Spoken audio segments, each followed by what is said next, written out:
अस्सलाम वालेकुम, आवाज़ आ रही है जी?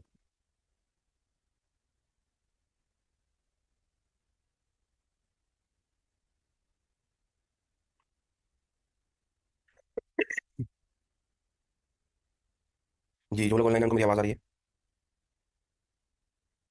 अच्छा। इंफॉर्मेशन के टॉपिक के एंड पे जो एग्जाम्पल है कौन सा वाली जी? ये वाली? ABC private limited? ये भी हमने करनी है, इसको भी करते हैं। उससे पहले जरा कल वाला जो सवाल हम कर रहे थे उसको कंप्लीट कर लें और दो चार और बातें हैं कि ज़्यादातर चांसेस यही हैं, बाकी टॉपिक्स में ऑब्वियसली आज आपको पढ़ाने लगा हूँ। ज़्यादातर चांसेस यही हैं कि पेपर में जो सवाल आएगा ना वो थिन कैपिटलाइजेशन करेगा, ठीक है? जो पास्ट ट्रेंड इंडिकेट कर रहा है, तो इसी पर हमें ज़्यादा जो टाइम है या इसके ऊपर लगाना चाहिए, और ज़्यादा जो कंसेप्ट बिल्डिंग है वो इसकी करनी चाहिए इस टॉपिक की। ये आप देखिए, दो चीज़ें हैं। न्यूमेरिकल्स आप देखेंगे तो इस चैप्टर में तकरीबन 3 या 4 न्यूमेरिकल्स होंगे थिन कैपिटलाइजेशन के। और ज़्यादातर अब एग्जामिनर जो इसको टेस्ट कर रहा है ना, वो जो आपका 20-25 नंबर का सिनेरियो बेस सवाल आता है ना, उसके अंदर टेस्ट कर रहा है। आप चैप्टर नंबर 13 में जाओगे ना, तो तकरीबन 4-5 सवाल आपको मिलेंगे जिसमें एक आधा पॉइंट थिंक कैपिटलाइजेशन का वो डाल देता है, ठीक। थिंक कैपिटलाइजेशन का पॉइंट डालने के लिए सिंपल सी बात है कि उसने 50% से ज़्यादा किसी भी नॉन रेजिडेंट की शेयर होल्डिंग दिखानी है आपकी कंपनी में, और उसका लोन दिखा देना है और उसकी इक्विटी बता देनी है, ठीक है। तो अब दोनों तरह से ये सवाल आ रहा है। यानी ये वाला जो क्वेश्चन है ना, ये मुझे याद पड़ता है, ये तो काफ़ी पुराना है, जो मैंने आपको कहा है। ये जो ये कंपोस्ट प्राइवेट लिमिटेड है ना, ये न्यूमेरिकल है, जो मेरे ख्याल में तो चार पाँच तो नहीं, 5-6 अटेम्प्ट पहले का सवाल है, जो कि कम्प्रीहेंसिव 15 नंबर का न्यूमेरिकल था। उसके बाद से जब भी एग्जामिनर टेस्ट कर रहा है ना, वो न्यूमेरिकल में एक छोटा सा पार्ट इसका दे देता है, या आपके जो वेरिएबल सवाल होता है ना उसके अंदर इसको टेस्ट कर लेता है। यानी इसके तकरीबन 5-6-7 नंबर की इस तरह से वेटेज बना रहा है। अब कल हमने जो क्वेश्चन किया था वहाँ पे पार्ट ए हमने कर लिया था। अब मैं पार्ट बी की तरफ आता हूँ जी। और पार्ट बी में वो कहता है जी, compute the amount of interest on debt that will be allowed assuming profit on debt on both of these loans was exempt from tax. वो कह रहा है कि दोनों लोन के ऊपर अज्यूम कर लो कि जो प्रॉफिट ऑन डेट था वो एग्जाम फ्रॉम टैक्स। कल हमने देखा था कि एक प्रॉफिट ऑन डेट जो था वो एग्जाम फ्रॉम टैक्स था, और एक जो प्रॉफिट ऑन डेट था वो आपका टैक्स था, ठीक है। अच्छा, उससे पहले एक बार मैं क्लियर कर दूं कि आज हमारी लास्ट क्लास है ऑब्वियसली, क्योंकि ज़्यादातर लोग रिकॉर्डिंग सुनते हैं तो वन बार नहीं होता, तो इसलिए मैं बता रहा हूँ कि आज ये 3 नवंबर है जी, 2024, और आज का जो लेक्चर है वो हमारा इस सेशन का लास्ट लेक्चर है जी। तो कितने लेक्चर हो गए, आइडिया है किसी को? ये लेक्चर नंबर कितना होगा? जो लोग ऑनलाइन है कोई बता सकता है जी? 52? ये ज़्यादा हो गए होंगे। 55? तो ये 55 फिफ्थ जो है आपका, 55 जो लेक्चर है ये आपका आखिरी लेक्चर है जी, ठीक है। अच्छा, तो अब यहाँ पे वो आपसे कह रहा है कि भाई दोनों जो प्रॉफिट ऑन डेट है ना वो अज्यूम कर लो कि वो एग्जाम फ्रॉम टैक्स है। तो अब क्या होगा? अब आप देखें, ये जो हमने कल सोल्यूशन किया था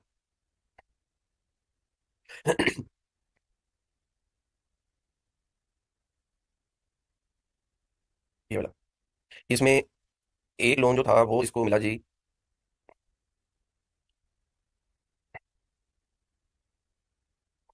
एक मिला जी 15 मार्च 2024 पे। यानी ये वाला जो लोन था ये मिला 15 मार्च 2024 में।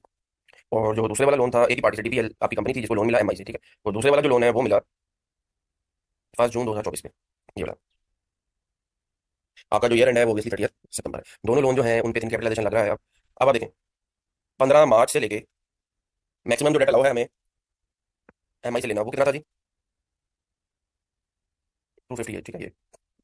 तो 15 मार्च से लेके 31 मई तक तो आपके पास एक ही लोन रहा, ठीक है, जो कि था आपका 315 मिलियन, ठीक है। तो इसके ऊपर तो हम मार्कअप का जो रेट था वो 11% था। और नंबर ऑफ डेज अगर हम काउंट कर लें तो मार्च के 17 और अप्रैल के 30 और मई के 31, तो टोटल डेज जो आउटस्टैंडिंग रहे वो ये रहे जी, 78 मिलियन, ठीक है। आपको जो मार्कअप अलाउ होना था इन 78 डेज पे, वो आपने क्या करना था? 258 multiplied by 11% multiplied by 78 divided by 365, 6.06। यहाँ तक तो बात समझ आ गई कि दूसरा लोन तो था ही नहीं। अब असल मसला आया फर्स्ट मई के ऊपर जाके, कि फर्स्ट मई के ऊपर जाके आपके पास दो लोन हो गए हैं। एक आपके पास 165 मिलियन है, 165 ही था ना, 168। और दूसरा आपके पास ये भरने वाला लोन भी है 315, ठीक है। एक के ऊपर जो इंटरेस्ट का रेट है वो है 11%, और एक के ऊपर जो इंटरेस्ट का रेट है वो है आपका 6%। ये मेरे पास लिख दिया, यहाँ पे 6 है और यहाँ पे 11, ठीक है जी। टोटल आपका जो लोन हुआ जी वो है 483 मिलियन, जबकि आपको जो अलाउ है मैक्सिमम वो कितना है जी?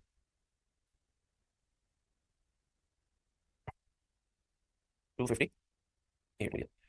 अब इसके अंदर मसला ये आएगा कि यानी 483 मिलियन का आपके पास टोटल लोन हो चुका है, आपको मैक्सिमम अलाउड है 258 मिलियन, और अब ये जो 483 है ना, इसके अंदर दो लोन है, और दोनों के ऊपर जो एक ही पार्टी से obviously, और दोनों के अंदर जो इंटरेस्ट का रेट है वो भी फर्क है। आपको अलाउ तो मैक्सिमम 258 मिलियन तक होना है, लेकिन कौन से वाला होगा? देखें, टैक्स पेयर की क्या कोशिश होगी? टैक्स पेयर की कोशिश ये होगी कि ज़्यादा से ज़्यादा फिगर मुझे मिले, जितना ज़्यादा मुझे एक्सपेंस मिलेगा उतना ही ज़्यादा मुझे प्रॉफिट एक्सपेंस अलाउ हो जाएगा। जितना ज़्यादा मुझे एक्सपेंस अलाउ होगा उतना ही ज़्यादा मेरी टैक्स की सेविंग होगी। टैक्स पेयर कहेगा भाई पहले जो है ना मुझे ये 315 में से अलाउ करो, तो वो 258 के ऊपर 11% रेट लगा देगा रिमेनिंग पीरियड के ऊपर। डिपार्टमेंट की क्या कोशिश होगी? डिपार्टमेंट की रिवर्स कोशिश होगी। डिपार्टमेंट कहेगा भाई पहले 168 मिलियन में से लो एक्सपेंस, और बाकी का जो 258 और 168 का फर्क बनता है ना, वो यहाँ से ले लो। ठीक है, इसके ऊपर लॉ में कहीं पे भी क्लैरिफिकेशन नहीं है कि अगर आपने अपने एसोसिएट से एक से ज्यादा लोन लिया हुआ है और उसके ऊपर इंटरेस्ट का रेट फर्क है, तो कौन सा लोन फाइफो मेथड अप्लाई होगा या लाइफो होगा या एवरेज निकलेगा, क्या लिखा होगा? लॉ में कुछ भी नहीं लिखा हुआ। ठीक है, जब लॉ में कुछ भी नहीं लिखा हुआ तो हमें फिर प्रैक्टिकल पॉइंट ऑफ व्यू से, तो जो मैंने आपको पहले वाली प्रोसेस बताई, जो टैक्स पेयर के लिए बेनिफिशियल है वो आप ले सकते हैं। ठीक है, लॉ में तो कोई क्लैरिफिकेशन नहीं है। पेपर के बाद पॉइंट ऑफ व्यू से मैं बात करूँ तो जैसे मैंने आपको बताया कि एग्जामिनर का one of the favourite topic है, और तकरीबन 10-12 मतलब ये फाइनल लेवल पे टेस्ट हो चुका है। ठीक है, उसमें एक दो अटेम्प्ट में ये वाला सिनेरियो भी आया, और उसमें एग्जामिनर ने क्या किया हुआ है, उसने वेटेड एवरेज रेट निकाला हुआ है। ठीक है, कि उसने कहा भाई दोनों लोन्स की ना वेटेड एवरेज मार्कअप का रेट निकालो। अब वेटेड एवरेज कैसे निकलेगा? पूरे साल पे वेटेड एवरेज लेना, ये बात याद रखिएगा, आउटस्टैंडिंग पे नहीं लेना, पूरे साल पे। यानी 168 million multiplied by 6%, 315 multiplied by 11%, तो टोटल आपका मार्कअप बनता है जी ये। ठीक है, लोन की अमाउंट है आपकी 483 मिलियन, तो आप मार्कअप को डिवाइड कर दो लोन से, तो ये आपका वेटेड एवरेज रेट आ गया जी, 9.26%। ठीक है, वो कहता है भाई 258 मिलियन तुम्हें मिलना था, मसला तो ये था ना कि तुम कहते थे 11% लगाओ, डिपार्टमेंट कहता था 6% लगाओ, दोनों का वेटेड एवरेज ले लो। ठीक है, ताकि दोनों साइड पे बात खत्म हो जाए। ठीक है, तो अब आपने पेपर में अगर एक से ज्यादा लोन लिया हुआ है किसी भी एसोसिएट से, तो क्वेश्चन के अंदर आपने वेटेड एवरेज रेट निकालना है इस तरह से। ठीक है, अब हम कैलकुलेशन कर लेते हैं जी। 258 million multiplied by 9.26% multiplied by first मई से लेकर 30 सितंबर तक कितने दिन बने थे? 200। ठीक है, डिवाइडेड बाय 365, तो ये आपका 13.09। तो अब आपको जो टोटल अलाउबल एक्सपेंस होगा जी वो 13.09 एंड 6.06, 19.16 होना चाहिए। ठीक है, इसके मैं सोल्यूशन पे जाता हूँ जी। और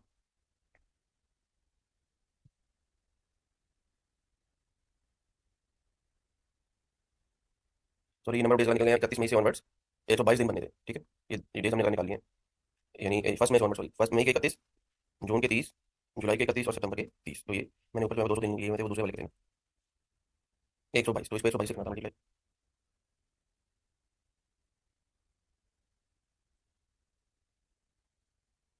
ठीक है जी, 14.05, ये 14.06 फ्रैक्शन कैलकुलेशन ऑब्वियसली। पौधे डाल दिया वो लेके पापा ने ऊपर पौधे डाल दिए। तो यहाँ तक क्वेश्चन समझ आ गया जी, आगे चले, किसी का कोई सवाल है तो बताएं।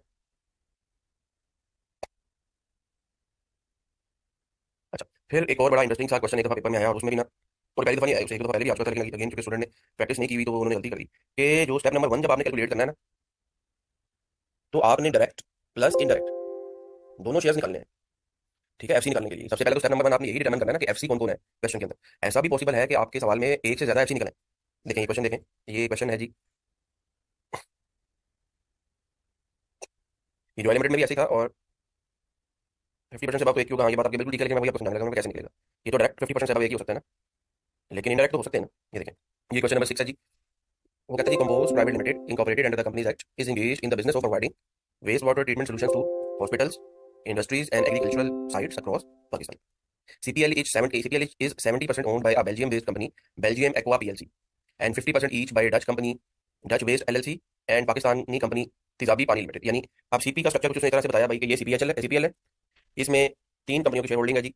बीएपी एक कंपनी है बेल्जियम बेस्ड, इसकी शेयर होल्डिंग है 70%। डीडब्ल्यूएल एक डच कंपनी है, ये डच है जी, इसकी शेयर होल्डिंग है 15%। ये जो है मैंने बेल्जियम बेस्ड है। और एक पाकिस्तानी कंपनी है तेजाबी पानी, ठीक है जी, टीपीएल, ये पाकिस्तानी कंपनी है।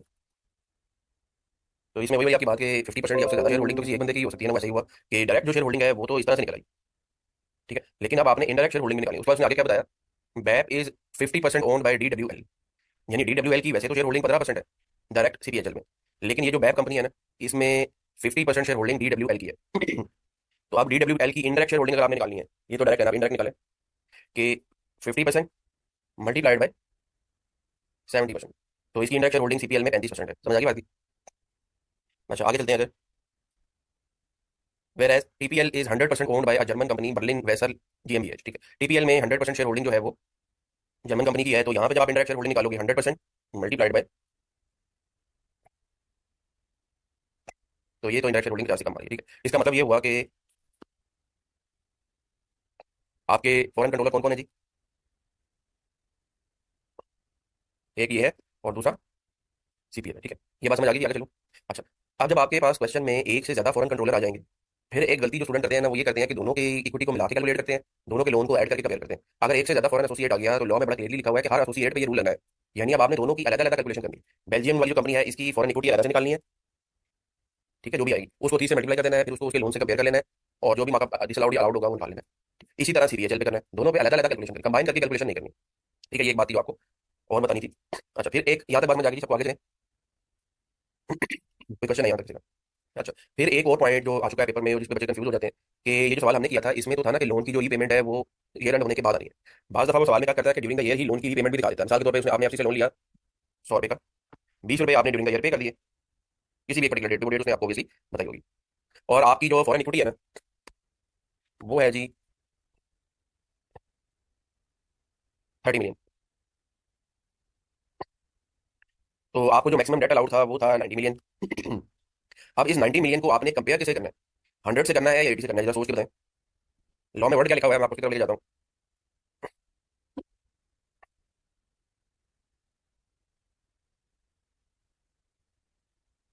क्या लिखा हुआ है जी? Highest amount at any time in year. मतलब ये हुआ कि आपने आउटस्टैंडिंग बैलेंस से कंपेयर नहीं करना ईयर एंड के, पूरे साल में जो आपका किसी भी वक्त में हाईएस्ट अमाउंट ऑफ लोन था उससे कंपैरिजन करना। तो हाईएस्ट अमाउंट ऑफ लोन कितना था जी? 100 मिलियन। 20 मिलियन तो ड्यूरिंग द ईयर पे हुआ, लेकिन हाईएस्ट अमाउंट ऑफ लोन तो 100 मिलियन था ना। तो 100 मिलियन से कंपेयर करना, ये बात भी समझ आ गई। ठीक, मार्कअप आप 80 मिलियन पे ही कैलकुलेट करोगे। जितनी देर 100 मिलियन आउटस्टैंडिंग रहा जितने महीने, वो 100 मिलियन पे मार्कअप आ जाएगा। जितने महीने 80 मिलियन आउटस्टैंडिंग रहा वो 80 मिलियन पे मार्कअप आ जाएगा। तो पूरे साल का मार्कअप निकला है। लेकिन आपने कंपैरिजन पर्पस के लिए 100 से कंपेयर करना है, 80 से कंपेयर नहीं करना। समझ आ गई बात ये भी। अब आगे चलते हैं जी। अब ना उन्होंने ये थिंग कैपिटलाइजेशन जो सेक्शन 106 था ना, उससे रिलेटेड तो जितनी भी प्रोविजंस थी मैंने आपको एक्सप्लेन कर दी और एग्जांपल्स के थ्रू बता दी थी। अब उन्होंने ना एक सेक्शन और आपके लॉ में इंसर्ट किया है जी 2-3 साल पहले, सेक्शन 106 ए। ये भी थिंग कैपिटलाइजेशन के ऊपर ही है, मैं इसको पढ़ने रहा हूँ। Restriction on profit on debt payable to associated enterprise. वो भी एसोसिएटेड एंटरप्राइज पे था, ये भी एसोसिएटेड एंटरप्राइज पे है। अब आगे इसको पढ़ते हैं। Deduction of profit on debt in excess of 50% of the taxable income before depreciation, amortization, and foreign profit on debt shall be disallowed to a foreign controlled resident company other than insurance and banking. Calculation will be made using the following formula: b minus a plus b into 0.15, where a is the taxable income before depreciation and amortization, b is the foreign profit on debt claimed as deduction. इसकी तरह मैं बाद में आता हूँ, पहले बाकी चीजें पढ़ लें। This section shall not apply if the total foreign profit on debt claimed as a deduction is less than PKR 10 million for a year। अगर आपका पूरे साल का जो प्रॉफिट आपने क्लेम किया है ना फॉरेन एंटरप्राइज को, वो अगर 10 मिलियन से कम है तो ये सेक्शन नहीं लगेगा। ठीक है। Where the foreign profit on debt cannot be fully adjusted against the taxable income for a year, यानी आपका टोटल प्रॉफिट था 50 मिलियन, इस फार्मूले के हिसाब से जो निकला वो 30 मिलियन था, तो बाकी का 20 मिलियन डिसअलाउ हो जाएगा। अब क्या करेंगे जी? The excess amount shall be added to the amount of foreign profit on debt for the following year and shall be treated to be part of debt deduction, और if there is no such deduction for debt be treated as the deduction for debt tax year and so on for 3 tax years following the year in which the foreign profit on debt was claimed as expense. कह रहा है जिस year में expense हुआ उस year में अगर आपको डिसअलाउ हो जाएगा क्योंकि वो अमाउंट उस फार्मूले की वजह से, तो फिर आपका जो प्रॉफिट ऑन डेट है वो 3 साल के लिए कैरी फॉरवर्ड, अगले सालों में आप उसको क्लेम कर सकते हो। ठीक है, ये मैंने भाई वो एक्सपेंस है जो आपको वो कैरी फॉरवर्ड भी अलाउ कर रहा है। अच्छा, एक सेकंड।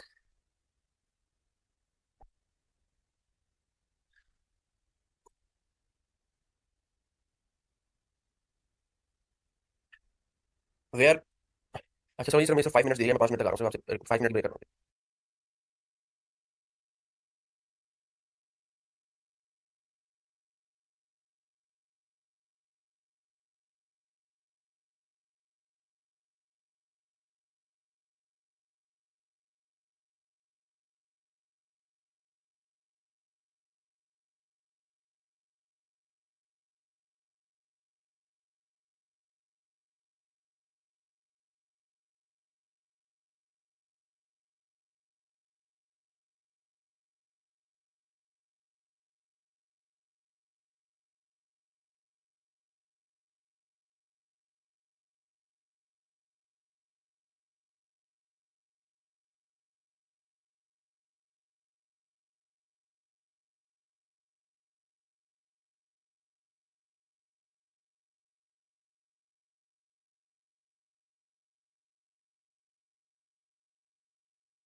जी आवाज आ रही है जी।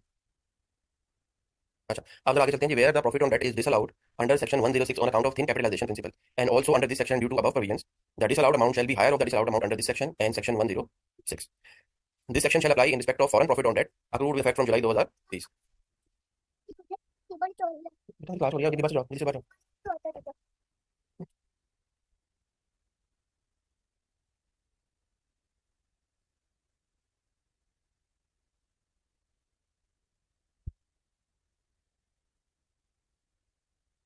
अच्छा, आप जरा एक बात जरा समझिएगा जी इसके अंदर कि इसके लिए मैंने आखिरी पैराग्राफ इसमें लिखा हुआ जी कि 106 और 106 ए,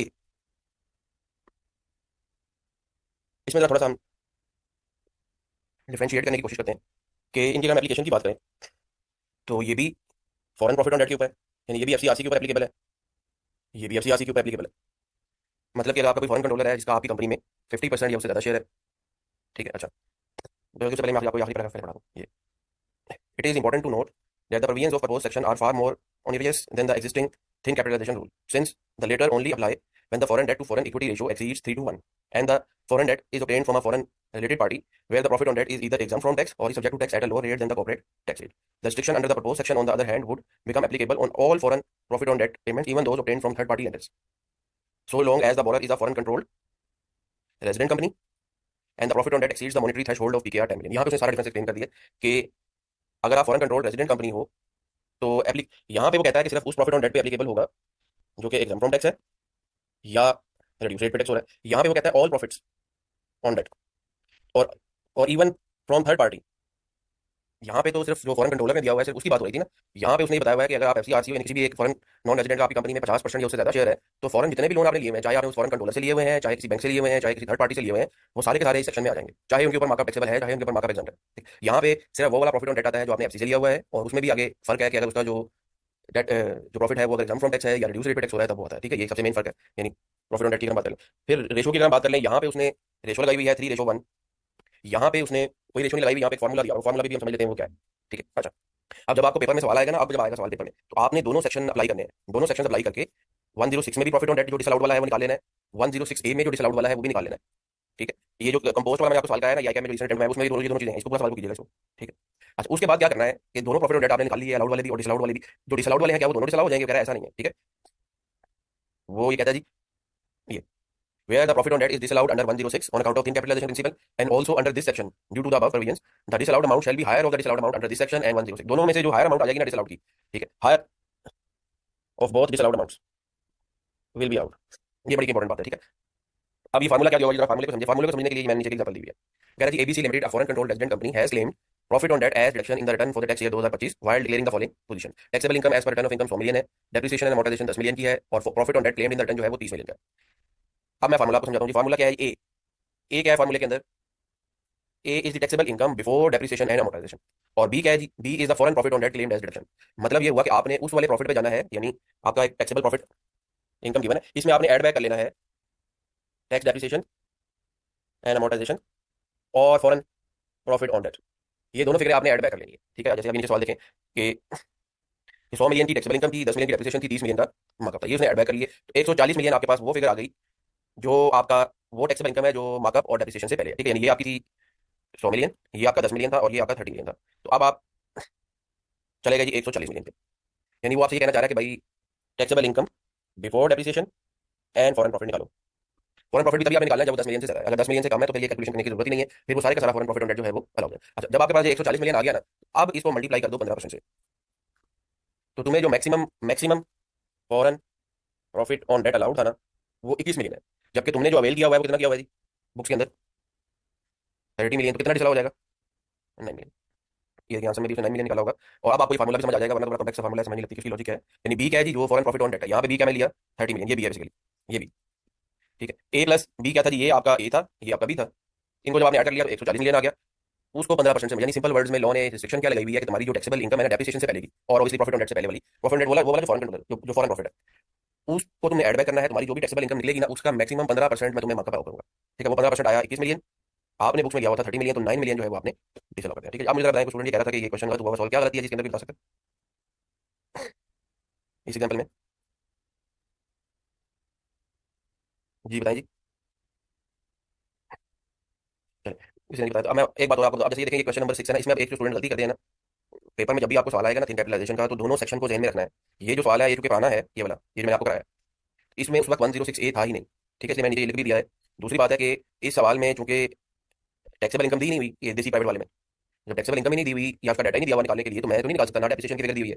इसलिए इसके अंदर पॉसिबल ही नहीं है कि 106A भी लगा दिया जाए। लेकिन अब जब आपको पेपर में सवाल आएगा, उसने दोनों तरह से कैलकुलेशन करवानी है, 106 की भी, 106A की भी।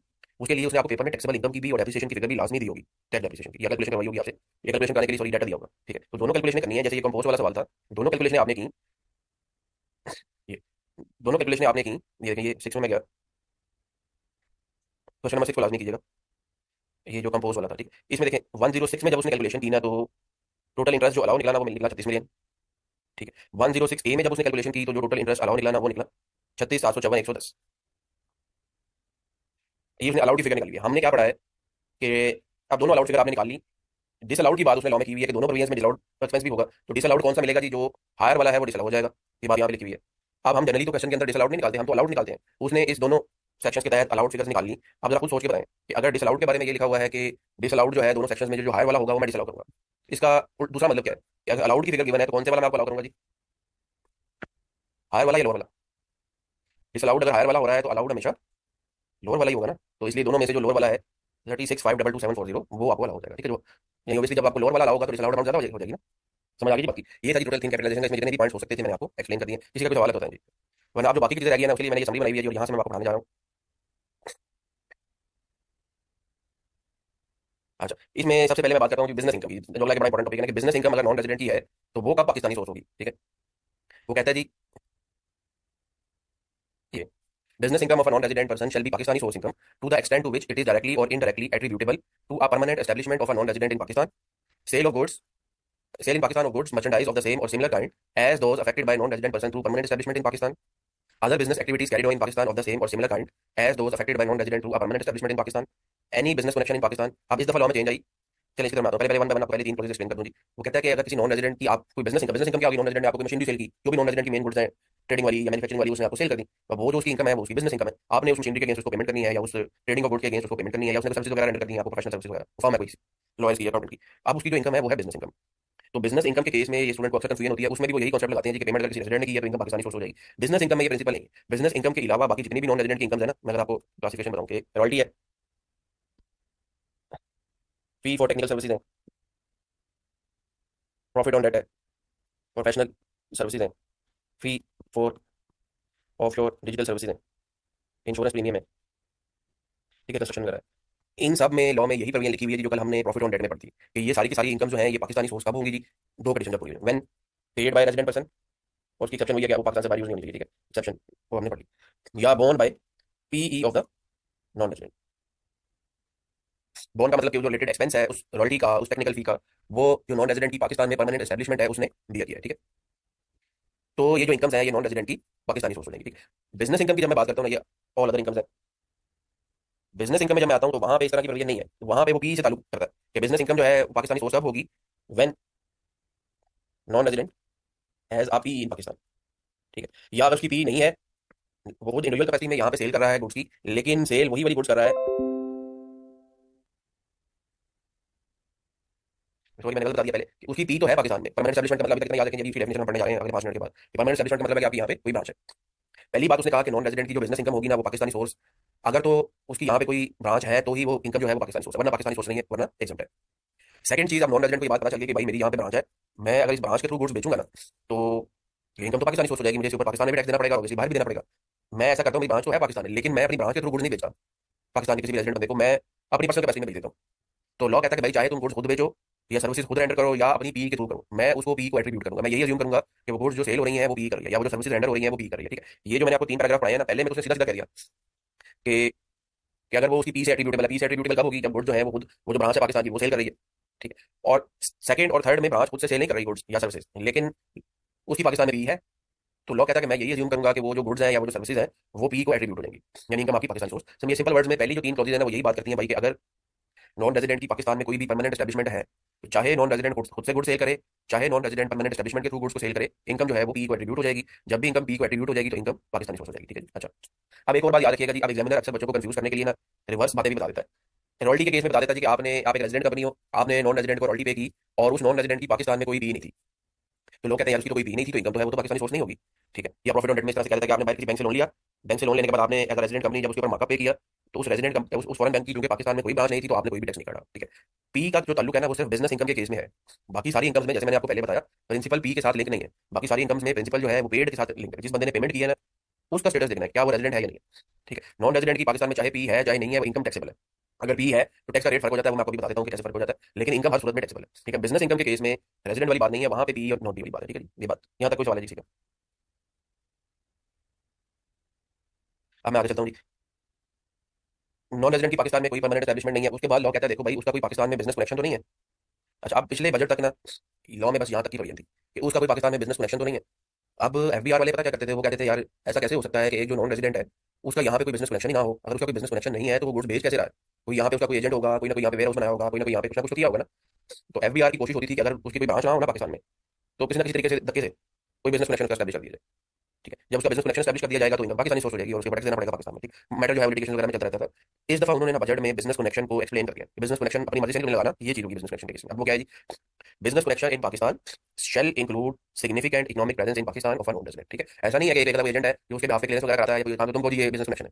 वो कह रहा है कि कोई सिग्निफिकेंट प्रेजेंस पाकिस्तान में तुम्हें प्रूव करनी पड़ेगी। ठीक है, सिग्निफिकेंट प्रेजेंस को भी आइडेंटिफाई कर दिया। Significant economic presence in Pakistan has been defined as follows: transaction in respect of any goods, services or property carried out by a non-resident person with any person in Pakistan, including provision of download of data or software in Pakistan, if the aggregate payment arising from such transaction or transactions during the year exceeds such amount as may be prescribed। यानी उन्होंने basically ये जो business connection है ना, इसके लिए एक monetary thresh hold define कर दिया। वो मॉनिटरी थ्रेश होल्ड बोर्ड ने डिफाइन करना है, अभी तक बोर्ड ने डिफाइन नहीं किया। बजट आया भी 6 3 4 महीने तो हो गए हैं, लेकिन वो भी कभी ना कभी डिफाइन कर देंगे। ठीक है, अभी तक आपने बस इतना याद रखना है कि बिजनेस कनेक्शन तभी स्टैब्लिश होगा जब वो मॉनिटरी थ्रेश होल्ड जो भी बोर्ड डिफाइन करेगा उससे एक्सेस की ट्रांजेक्शन आप करोगे, उसमें देख रहे हो उस एजेंट के थ्रू जो भी है connection. Systematic and continuous soliciting of business activities or engaging in interaction through digital means with such number of users in Pakistan as may be prescribed। ये भी वो कह रहा है कि भाई अगर आप ऑनलाइन इंटरेक्शन कर रहे हो लोगों के साथ तो उनका नंबर भी बोर्ड डिफाइन करेगा। Only so much of the income as is attributable to the transactions or activities referred to in A or B above shall be deemed to accrue or arise from business connection in। पर ये एक बड़ा important point है, number 4 भी और number 5 भी। 5 भी मानने लगा हूँ, 4 चूंकि इस दफा बजट में आया है तो इसके ऊपर 4 5 नंबर का सवाल पेपर में आपको आ सकता है कि पहले सिर्फ बिजनेस कनेक्शन का वर्ड था, अब उसने बिजनेस कनेक्शन को आगे डिफाइन कर दिया है, तो इसके ऊपर एग्जामिनर आपको सिनेरियो बेस्ड क्वेश्चन बना के टेस्ट कर सकता है। ठीक है, अच्छा अब इसके बाद ये ज्यादा इंपॉर्टेंट जो है ये 5वें वाला पॉइंट है, जो इसके ऊपर मेरे ख्याल में एक आधी अटेम्प्ट में सवाल आ भी चुका है। वो क्या है जी, इंपोर्ट ऑफ गुड्स। यानी ऊपर देखें, ऊपर उसने क्या किया है, लिखा हुआ है कि business income of non resident shall be Pakistani source income to the extent. अब नीचे क्या करा जी, import of goods, whether or not the title to the goods passes outside Pakistan, if the import is part of an overall arrangement for the supply of goods, installation, construction, assembly, commission, guarantee, or supervisory activities, and all or principal activities are undertaken or performed either by associate of the person supplying the goods or by its permanent establishment, whether or not the goods are imported in the name of the person, associate of the person, or any other person। अब ये थोड़ी सी difficult सी laws है, लेकिन इसका background पहले समझे कि एक नॉन रेजिडेंट है जी और ये एक रेजिडेंट बंदा है पाकिस्तान के अंदर। नॉन रेजिडेंट ने मशीनरी सेल की, नॉन रेजिडेंट के लिए जो मशीनरी सेल है ये है एक्सपोर्ट। ठीक है, और जो बंदा पाकिस्तान में बैठा हुआ है उसके लिए क्या है जी, ये इंपोर्ट। और आपको पता है कि पाकिस्तान में मेजर जो ट्रेडिंग होती है वो इंपोर्ट है। मेजर जो मशीनरी वगैरह पाकिस्तान में मोस्टली जो है वो इंपोर्टेड है। ठीक है, तो नॉन रेजिडेंट की ये बिजनेस इनकम है, ये भी आप हमने पढ़ लिया। अब ये जब आप मशीनरी पाकिस्तान में इंपोर्ट करेंगे, सिर्फ इंपोर्ट की सिर्फ मशीनरी की बात कर लेते हैं अभी हम, या किसी भी गुड्स की बात कर लेते हैं, क्या ये इनकम नॉन रेजिडेंट की पाकिस्तानी सोर्स है या नहीं? ऐसी बात है, आपको मशीनरी सेल कर रहा है तो उसको इनकम होगी ना, प्रॉफिट में बेच रहा होगा ना। क्या इनकम पाकिस्तानी सोर्स है या नहीं है, तो उसका जवाब पहले वाले 4 प्रोविजंस के अंदर है। पहले वाले 4, 5वें में नहीं मारा। आपने ये देखना है कि भाई वो जो नॉन रेजिडेंट है उसकी पाकिस्तान में कोई पी तो नहीं है। ठीक है, पहले 3 पॉइंट्स पी से रिलेटेड थे, या उसका कोई बिजनेस कनेक्शन तो नहीं है। बिजनेस कनेक्शन को भी उन्होंने डिफाइन कर दिया कि सिग्निफिकेंट ट्रांजेक्शन के थ्रू हो रही है, उस एजेंट के थ्रू है जो भी आपने यहाँ पे वेयर हाउस वगैरह बनाया। अगर तो ये दोनों चीजें नहीं है, और जनरली ये दोनों चीजें नहीं होती, ठीक है ना, तो नॉन रेजिडेंट की पाकिस्तान में कोई भी होती है ना ही कोई बिजनेस कनेक्शन होता है। ठीक, तो फिर वो जो इनकम है वो पाकिस्तानी सोर्स नहीं होगी। तो जनरली आपसे पेपर में सवाल भी आ सकता है कि भाई जब आप मशीनरी इंपोर्ट करते हो तो आपसे तो कस्टम वाले आपका टैक्स कलेक्ट कर लेते हैं, लेकिन जब आप बाहर पेमेंट करते हो नॉन रेजिडेंट को तो आप तो विदहोल्डिंग नहीं करते उसकी, क्यों नहीं करते? मशीनरी के अगेंस्ट इस वजह से नहीं करते कि इनकम उसकी पाकिस्तानी सोर्स ही नहीं है। ठीक है, जब इनकम पाकिस्तानी सोर्स ही नहीं है तो आपने टैक्स भी नहीं काटना। और पाकिस्तानी सोर्स इस वजह से नहीं है कि ना तो उसका पाकिस्तान में कोई बिजनेस कनेक्शन है, ना ही उसकी पाकिस्तान में कोई परमानेंट वैसे मिसाल के तौर पर चलिए हम सवाल मान लेते हैं। तो इंपोर्ट के केस में विदहोल्डिंग नहीं होती, इनकम भी जो पाकिस्तानी सोर्स नहीं है। अच्छा, फिर लॉ के अंदर ये बात क्लियरली लिखी हुई है 152 सेक्शन के अंदर, आप पढ़ लीजिएगा, टाइम नहीं है मैं वहां से पढ़ूँ, यहाँ पे एक्सप्लेन करने लगा हूं कि जब भी आपने नॉन रेजिडेंट को पेमेंट करनी है ना विदाउट टैक्स डिडक्शन, तो एग्जम्पशन सर्टिफिकेट आपने लाजमी लेना है कमिश्नर से। ठीक है। अब देखिए, नॉन रेजिडेंट को जब आप पेमेंट करेंगे और टैक्स नहीं काटेंगे, इसका मतलब है कि वो जो इनकम है वो नॉन रेजिडेंट की आपके ख्याल में पाकिस्तानी सोर्स नहीं है। ठीक है, लेकिन लॉ कहता है वो तो आपका ख्याल है ना, इसको आपने सब्सटेंशिएट करवाना है कमिश्नर से। आपको कमिश्नर को अप्लाई करना पड़ता है, कमिश्नर को बताना पड़ता है कि भाई ये रीजन है, इसकी कोई पी नहीं है, ये इसका कोई बिजनेस कनेक्शन नहीं है, इस वजह से मैं इसको पेमेंट कर रहा हूँ और पेमेंट करते हुए इसकी विथहोल्डिंग नहीं कर रहा, आप मुझे इसको सब्सटेंशिएट कर दो। कमिश्नर उसको चेक करता है, आपसे इनवाइस लेता है, उसकी आपसे एग्रीमेंट लेता है, सारी जो ट्रीटीज होती हैं, जो भी लॉ की प्रोविजंस है वो स्टडी करता है, और उसके बाद वो आपको एग्जाम्पशन सर्टिफिकेट बनता हो तो दे देता है। अगर ना बताओ तो कहता है नहीं भाई तुम गलत कह रहे हो, ये पेमेंट के ऊपर विथहोल्डिंग इस वजह से बनती है, आपको विथहोल्डिंग क्योंकि इनकम उसकी मेरे ख्याल में पाकिस्तानी सोर्स है। तो ये प्रोसीजर होता है प्रैक्टिकली। ठीक है, ये नहीं है कि अपनी मर्जी से आपको लगा कि पेमेंट करते हुए विथहोल्डिंग नहीं करनी तो पेमेंट करनी। ठीक है, रेजिडेंट के केस में तो ऐसा ही है, लेकिन नॉन रेजिडेंट के केस में बड़ा क्लियरली लॉ में लिख दिया हुआ है कि जब भी आपने नॉन रेजिडेंट को विदाउट टैक्स डिडक्शन पेमेंट करनी है, एग्जाम्पशन सर्टिफिकेट इज मस्ट। अच्छा, इसकी भी दो एक्सेप्शन है। पहली एक्सेप्शन क्या है जी, अगर आप इंपोर्ट ऑफ गुड्स कर रहे हैं,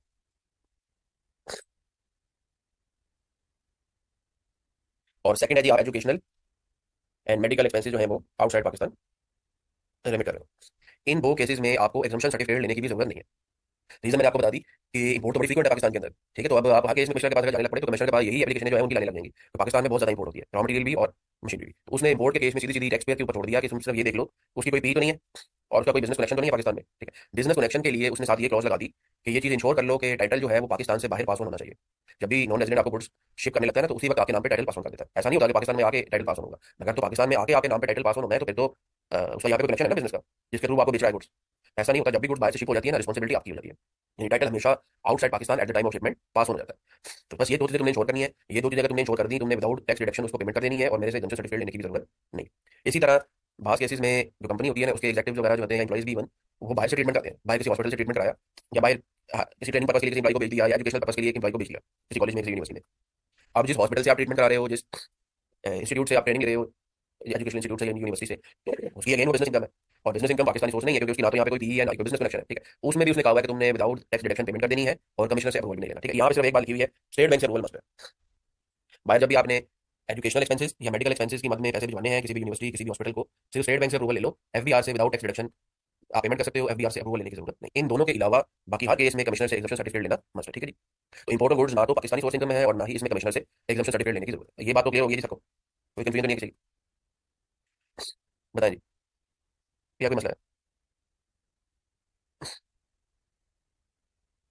अच्छा, अब जो यहाँ पे डिस्कशन हुई है ना, वो ये है जी कि आपने इंपोर्ट भी की गुड्स की, import of goods which are part of an overall arrangement for supply of goods, installation, services, commissioning, guarantee, after sale. ये क्या चीज़ है? ये चीज़ ये है कि भाई, ये मैं इसकी बात कर रहा हूँ इसकी, ये पांचवे की ये क्या है कि आपने नॉन रेजिडेंट से ना सिर्फ गुड्स को इंपोर्ट किया, बल्कि उन गुड्स की यहाँ पे आके इंस्टॉलेशन भी नॉन रेजिडेंट ने करनी है, उसकी कमीशनिंग भी उसने करनी है, उसकी आफ्टर सेल सर्विसेज भी उसने यहाँ पे आके परफॉर्म करनी है। ठीक है, यानी आपका एक ओवरऑल कोहेसिव एग्रीमेंट है या कॉन्ट्रैक्ट है। उस कॉन्ट्रैक्ट में ना सिर्फ नॉन रेजिडेंट ने आपको गुड सेल करनी है और आपने इंपोर्ट करनी है, बल्कि नॉन रेजिडेंट ने आके यहाँ पे सर्विसेज भी रेंडर करनी है, after sale services, installation, commissioning वगैरह। अगर ये चीजें हो गई ना, तो फिर तो ऑब्वियसली बिजनेस कनेक्शन एस्टैब्लिश हो गया ना नॉन रेजिडेंट का, क्योंकि वो सिर्फ गुड्स इंपोर्ट नहीं कर रहा, वो आपसे कोहेसिव एग्रीमेंट है। जैसे ये सीपैक में ज्यादातर प्रोजेक्ट्स थे ना सीपैक से रिलेटेड, तो उसमें क्या था कि मशीनरी भी चाइनीज कंपनी की थी, और उस मशीनरी को यहाँ पे लौके उसकी इंस्टॉलेशन उसकी कमीशनिंग, इवन यहाँ तक था कि कुछ प्रोजेक्ट्स में उन्होंने रिस्ट्रिक्शन लगा दी थी कि पाकिस्तानी एम्प्लॉय हो गई नहीं, हम जो एम्प्लॉइज होंगे ना वो भी चाइना से लेके आएंगे। ठीक है, और इवन यहाँ तक सुनने में आया था कि चाइना में जो जेल में लोग हैं ना, जो लेबर है, उनको यहाँ पे लेके उन्होंने लगा दिया था। लेकिन इन्वॉल्वमेंट जो थी वो सारी की सारी चाइनीज लोगों की थी, यहाँ पे पाकिस्तानी कोई बंदा इन्वॉल्व नहीं हुआ, सारी चीजें उन्होंने करनी थी डिफरेंट प्रोजेक्ट्स पे। या जैसे ये मोबाइल कंपनीज वगैरह करती है ना, कि मोबाइल कंपनीज की जो असल चीज़ है वो तो उनके टावर्स है ना, तो अगर उनके सिग्नल नहीं आएंगे कोई भी सर्विस अवेल नहीं करेगा। तो अब वो जो टावर्स होते हैं वो बाहर से वो लोग इंपोर्ट करते हैं, और उन टावर्स को इंस्टॉल करने के लिए बाहर से इंजीनियर आते हैं, वही यहाँ पे इंस्टॉलेशन करते हैं, वही उनकी इंस्पेक्शन करते हैं, वही उनकी जो है वो आफ्टर सेल सर्विस वगैरह परफॉर्म करते हैं, जो भी बाइक की कंपनी होती है।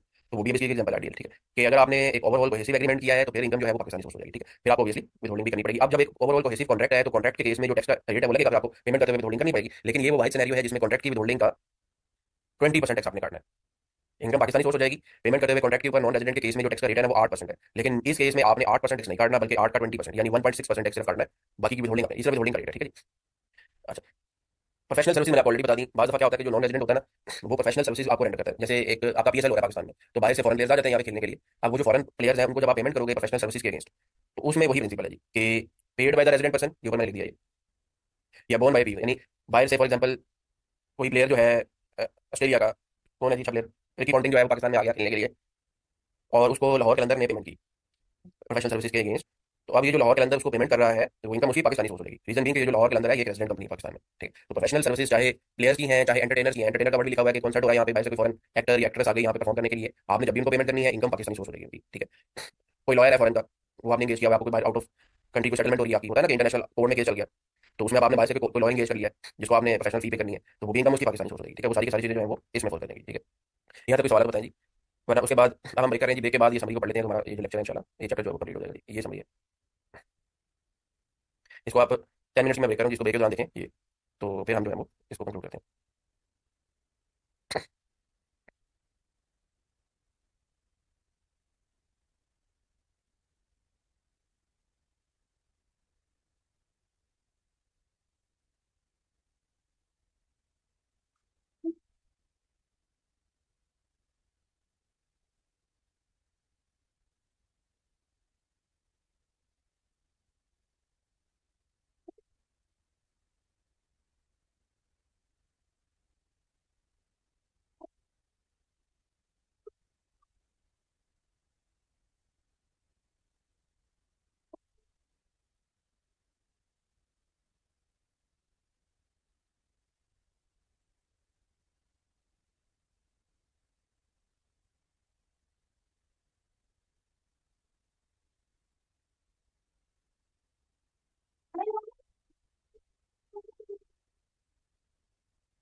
जी आवाज़ आ रही है जी। अच्छा अब हम आते हैं जी जो रिमेनिंग चीज़ें हैं उसकी तरफ। इस समरी पे आने से पहले ज़रा परमानेंट एस्टैब्लिशमेंट की बात कर लें कि अगर आपकी पाकिस्तान में कोई परमानेंट एस्टैब्लिशमेंट बन जाती है। अब परमानेंट एस्टैब्लिशमेंट बनती कब है जी? अभी तक तो हमने यही पढ़ा था जी कि आपकी कोई भी ब्रांच है, कोई ऑफिस है, कोई फैक्ट्री है, कोई वर्कशॉप वगैरह है तो आपकी परमानेंट एस्टैब्लिशमेंट बन जाती है। लेकिन लॉ में उसने परमानेंट एस्टैब्लिशमेंट की बड़ी कम्प्रीहेंसिव डेफिनेशन दी है। ठीक है, उसमें वो कहता है जी place of management, branch, office, factory और workshop, premises for soliciting orders, warehouse, permanent sales exhibition or sales outlet other than the liaison office, except where the liaison office engages in the negotiation of contracts other than contract of purchase। इसमें अक्सर student confuse हो जाते हैं जी कि सिर्फ लाइजॉन office को उसने exclude किया हुआ है, इज नॉट अ पी। लेकिन इसमें भी एक्सेप्शन है, other than liaison office except where the office engages in the negotiation of contracts. ठीक है, लेकिन अगर आप नेगोशिएशन ऑफ कॉन्ट्रैक्ट्स कर रहे हो तो फिर आप ही हो। ठीक है। अच्छा, अब नेगोशिएशन ऑफ कॉन्ट्रैक्ट में भी एक एक्सेप्शन है, वो क्या है जी? Contract of purchase. ठीक है, इसका मतलब मैं सारी डिस्कशन को अगर समराइज कर दूं कि liaison office is not a P if if liaison office is engaged in negotiation of contract for purchases then it's not P। और तीसरी बात क्या है जी? इफ या वो मैंने लिख दिया ठीक है, यानी अगर सिंपल लाइजॉन ऑफिस है वो भी नहीं है। अगर लाइजॉन ऑफिस कॉन्ट्रैक्ट की नेगोशिएशन कर रहा है और कॉन्ट्रैक्ट कौन से हैं? परचेजेस के, फिक्स एसेट परचेज करने हैं या कोई भी और चीज परचेज करनी है, रॉ मटेरियल वगैरह परचेज करना है, तो फिर वो भी नहीं है। लेकिन उसके अलावा अगर लाइजॉन ऑफिस कॉन्ट्रैक्ट की नेगोशिएशन कर रहा है, सबसे मेन कॉन्ट्रैक्ट क्या होता है? सेल्स का कॉन्ट्रैक्ट। आपके यहाँ पे बैठ के सेल्स का कॉन्ट्रैक्ट कर रहा है, आपके यहाँ पे बैठ के एचआर का कॉन्ट्रैक्ट कर रहा है, एम्प्लॉइज को एंगेज कर रहा है यहाँ पे, तो फिर वो जो लाइजॉन ऑफिस है वो भी पी बन जाएगा। ठीक है, लाइजॉन ऑफिस का काम जनरली पता क्या होता है? उसका काम होता है बेसिकली लाइजनिंग कराना, सिंपल वर्ड्स में। यानी लाइजन ऑफिस के जो एक्सपेंसेस होते हैं वो भी हेड ऑफिस दिया करता है, हेड ऑफिस बाहर से पैसे भिजवाता है। लाइजन ऑफिस की यहाँ पे किसी किस्म की भी इनकम जनरेशन नहीं होनी चाहिए। उसका काम यहाँ पे बैठ के, फॉर एग्जाम्पल एक नॉन रेजिडेंट है जी, वो पाकिस्तान में सीमेंट सेक्टर में इन्वेस्ट करना चाह रहा है, ठीक है, या फर्टिलाइजर सेक्टर में इन्वेस्ट करना चाह रहा है। अब उसको यहाँ पे एनवायरमेंट का नहीं पता कि भाई पाकिस्तान में क्या हालात है कंस्ट्रक्शन सेक्टर के या फर्टिलाइजर सेक्टर के। तो वो क्या करेगा? यहाँ पे एक लाइजन ऑफिस खोल लेगा, ठीक है, वहाँ पे दो चार बंदे रख लेगा, उनको कहेगा कि भाई तुमने मुझे डेली बेसिस पे रियल एस्टेट सेक्टर में या कंस्ट्रक्शन सेक्टर में जो ट्रेंड है ना उसके बारे में मुझे अपडेट करना है। यानी पाकिस्तान की जो रियल एस्टेट सेक्टर है ना या जो फर्टिलाइजर सेक्टर है उसके ऊपर तुमने डेली बेसिस पे जो भी मीडिया में न्यूज आ रही है, जो भी न्यूज़पेपर में न्यूज आ रही है, उसके बारे में मुझे अपडेट करना है। इस तरह का बेसिकली लाइजन ऑफिस का काम होता है। ठीक है, क्योंकि लाइजन ऑफिस का काम जो है वो कंजक्शन क्रिएट करना है, एक लिंकेज क्रिएट करना है, इसलिए लाइजन ऑफिस पी नहीं है। लेकिन लाइजन ऑफिस अगर कॉन्ट्रैक्ट की नेगोशिएशन कर रहा है, सेल्स के कॉन्ट्रैक्ट की और किसी किस्म के भी कॉन्ट्रैक्ट की अदर देन परचेज, तो फिर लाइजन ऑफिस जो है वो पी बन जाएगा। ठीक है, क्योंकि फिर ऑब्वियसली वो सेल का कॉन्ट्रैक्ट करके इनकम जनरेट कर रहा है यहाँ पे। लाइजन ऑफिस के अलावा अगर आप पी की डेफिनेशन देखोगे ना तो हर चीज उसने इसमें डाल दी है। वेयर हाउस है, फैक्ट्री है, परमानेंट सेल्स एग्जीबिशन है, कोई भी इस तरह की जितनी भी चीजें हैं ना उसने पहली चार क्लॉजेज में डाल दी है। अच्छा, फिर ये जो आखिर वाली तीन है ना ये बड़ी इंपॉर्टेंट है, इसके ऊपर आपको पेपर में सिनेरियो बेस्ड क्वेश्चन आ सकता है। पांचवी क्लॉज क्या है जी? बिल्डिंग साइट, कंस्ट्रक्शन, असेंबली और इंस्टॉलेशन प्रोजेक्ट और supervisory activities connected with such site और project if it continues for a period और periods of more than 90 days in a 12 months period. के नॉन रेजिडेंट के यहाँ पे कोई ब्रांच नहीं है, कोई वेयर हाउस नहीं है, कोई सेल्स परमानेंट सेल्स एग्जीबिशन या आउटलेट नहीं है, उसने यहाँ पे कोई कंस्ट्रक्शन साइट बनाई हुई है, ठीक है, कंस्ट्रक्शन कर रहा है, यहाँ पे बिल्डिंग बना रहा है या सुपरवाइजरी एक्टिविटीज यहाँ पे इंस्टॉलेशन वगैरह कर रहा है। अगर वो एक्टिविटीज पिछले 12 महीने में 120 दिन या उससे ज्यादा अरसे के लिए कंटिन्यू रहती है तो फिर भी वो जो 4 महीने से ज्यादा की जो एक्टिविटीज यहाँ पे कंटिन्यू रही है ना वो पी बन जाएगी। जब ई बन जाएगी तो इनकम जो होगी वो पाकिस्तानी सोर्स हो जाएगी। देखिए ना, वो यहाँ पे जब कंस्ट्रक्शन कर रहा है 4 महीने से ज्यादा से के लिए या सुपरवाइजरी एक्टिविटीज परफॉर्म कर रहा है तो पैसे भी तो लेगा ना उसके, तो वो इनकम हो जाएगी ना उसकी। अगर तो वो एक्टिविटीज 4 महीने से ज्यादा के लिए कंटिन्यू की तो इनकम जो होगी वो पाकिस्तानी सोर्स हो जाएगी। ठीक है। अच्छा, फिर furnishing of services including consultancy services by any person और एंटिटी थ्रू एम्प्लॉइज और other person engage for this purpose. अब इसमें नॉट बेसिकली पता क्या होता है कि नॉन रेजिडेंट क्या करता है? वो ना तो खुद आता है ना ही यहाँ पे कोई ब्रांच या कोई आउटलेट वगैरह वेयरहाउस वगैरह बनाता है, बल्कि वो ना थर्ड पार्टी इंगेज कर लेता है। पाकिस्तान से ही दो चार बंदे पकड़े, अच्छे अच्छे कंसल्टेंट, अच्छे इंजीनियर पकड़े या अकाउंटेंट पकड़े, उनको कहा कि भाई ये मेरा क्लाइंट है, इसको जाके सर्विसेज रेंडर कर दो। और फिर ये कहा कि भाई देख लो तुमने तो लॉ में लिखा हुआ था कि ये होनी चाहिए, मेरी तो कोई ब्रांच नहीं है यहाँ पे, तो ये इनकम जो है मेरी एग्जम्प्ट है। तो वही कह रहा है कि भाई अगर आप कंसल्टेंसी या किसी किस्म की भी सर्विसेज रेंडर करोगे किसी भी पर्सन के थ्रू या एम्प्लॉइज के थ्रू, तब भी आपकी जो इनकम है वो पाकिस्तानी सोर्स हो जाएगी। ठीक है, यानी वो पी बन जाएगी, जब पी बन जाएगी तो इनकम ऑब्वियसली पाकिस्तानी सोर्स हो जाएगी। अच्छा, ये एक बड़ा इंपॉर्टेंट पॉइंट है, पॉइंट नंबर 7 कि a person acting in Pakistan on behalf of the person agent other than an agent of independent status acting in the ordinary course of business. इस बात को जरा समझिएगा कि अगर आपने देखे ना नॉन रेजिडेंट ने अगर तो एक्सक्लूसिवली यहाँ पे अपना कोई एजेंट अपॉइंट किया हुआ है जो सिर्फ उसके बिहाफ पे काम करता है, उसके बिहाफ पे कॉन्ट्रैक्ट्स की नेगोशिएशन करता है या उसके बिहाफ पे स्टॉक इन ट्रेड को मेंटेन करता है, फिर तो आप ये कह सकते हो कि भाई ये जो एजेंट है ना ये एक्सक्लूसिवली नॉन रेजिडेंट के बिहाफ पे पाकिस्तान में काम कर रहा है। ठीक है, फिर तो पी बन जाएगी। लेकिन अगर वो जो एजेंट है वो ऑर्डिनरी कोर्स ऑफ बिजनेस में आपका एजेंट भी है, आपसे हमारा नॉन रेजिडेंट का एजेंट भी है जैसे कस्टम एजेंट होते हैं, और उसके 25 और क्लाइंट भी हैं, आपकी गुड्स की भी क्लियर कर देता है पोर्ट पे, और बाकी के जो 25 क्लाइंट है उनकी भी क्लियर कर देता है, उनकी भी इन्वेंट्री मेंटेन कर लेता है अपने वेयर हाउस में दो चार दिनों के लिए, मुझे जब पोर्ट पे गुड्स आती है कुछ देर के लिए तो रखनी पड़ती है ना वेयर हाउस में, तो फिर भी नहीं पाएगी। लेकिन अगर नॉन रेजिडेंट का पाकिस्तान में कोई एक्सक्लूसिव एजेंट है जो उसके बिहाफ पे ही सिर्फ काम करता है, कॉन्ट्रैक्ट की नेगोशिएशन भी करता है, इन्वेंट्री भी मेंटेन करता है, तो फिर ऑब्वियसली जैसे मैंने आपको पहले बताया फिर तो बिजनेस कनेक्शन एस्टैब्लिश हो जाएगा। ठीक, जब बिजनेस कनेक्शन एस्टैब्लिश हो जाएगा तो भी बन जाएगी और इनकम जो है वो पाकिस्तानी सोर्स हो जाएगी। अच्छा, अच्छा, ये भी बड़ा इंपॉर्टेंट पॉइंट है कि आपने एनी सब्सटेंशियल इक्विपमेंट इंस्टॉल्ड और अदर एसेट और property capable of activity giving rise to income.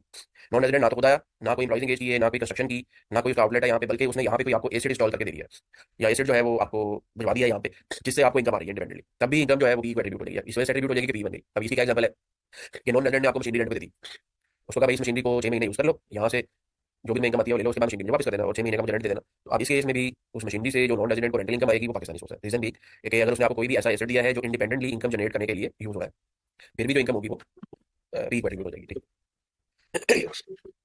Where any transactions are conducted through internet or any other electronic media with or without having any physical presence। अगर non resident आपको internet के through good cell कर रहा है, ये सवाल आपको paper में आ सकता है कि उसने आपको ऑनलाइन वेबसाइट के थ्रू सेल की है, तो क्या आप पेमेंट करते हुए होल्डिंग करोगे? तो आंसर इज यस, ठीक है, क्योंकि उसने स्पेसिफिकली अब इसको डेफिनेशन में डाल दिया है कि नॉन रेजिडेंट जब भी इंटरनेट के थ्रू या वेबसाइट के थ्रू सेल करेगा, चाहे उसकी फिजिकल प्रेजेंस पाकिस्तान में है या नहीं है, पी बन जाएगी, ठीक है। जब पी बन जाएगी तो इनकम जो है पाकिस्तानी सोर्स हो जाएगी, ठीक है। अब इसके अंदर एक पॉइंट है जी, ये वेबसाइट वाली केस में ना ये एक बात समझिए, क्योंकि ये पेपर में क्वेश्चन आ सकता है, मेरे ख्याल में आया हुआ है।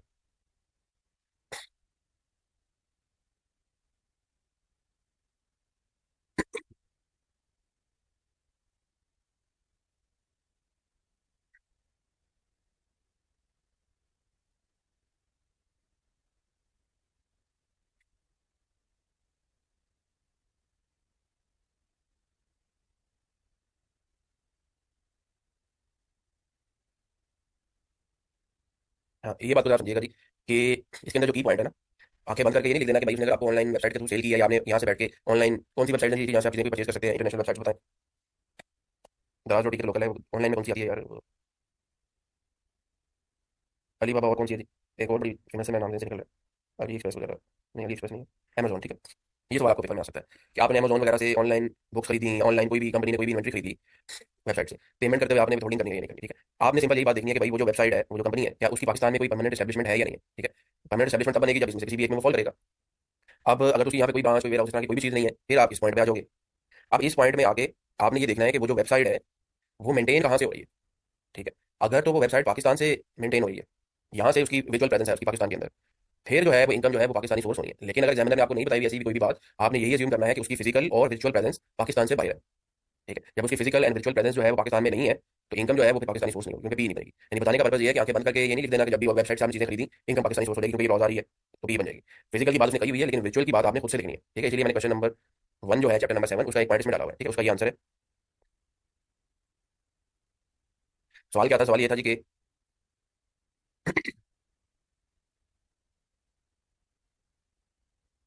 न्यू लिमिटेड ने, नहीं न्यू लिमिटेड वाला नहीं है, नंबर 20 नंबर, ये सवाल था जी। Raja limited purchase items of promotional giveaways from the website of a company in China for 300,000। Raja limited did not deduct withholding tax from the payment.